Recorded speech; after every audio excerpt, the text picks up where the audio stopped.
I think the 5-day challenge was very informative. It opened my eyes to some things I either didn't know or didn't put too much thought into.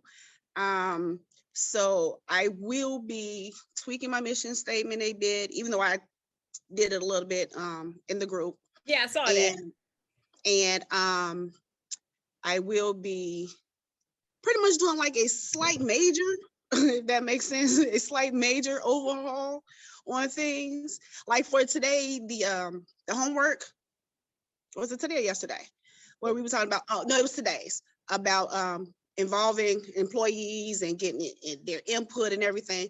So as of right now, since I've had my business, since my kids were old enough to help, I'll need to start paying more attention to the work part of it, if that makes sense, like the visual part of it.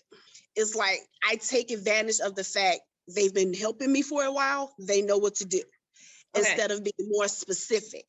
So instead of saying, if everything is packed per table, if I'm doing a large event, that to me, it's no reason for me to go any further in details. This tote is for this table.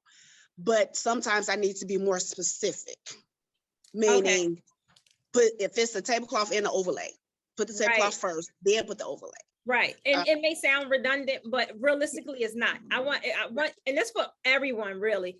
It'll be very helpful if you guys kind of just get used to act like you're talking to a kindergartner.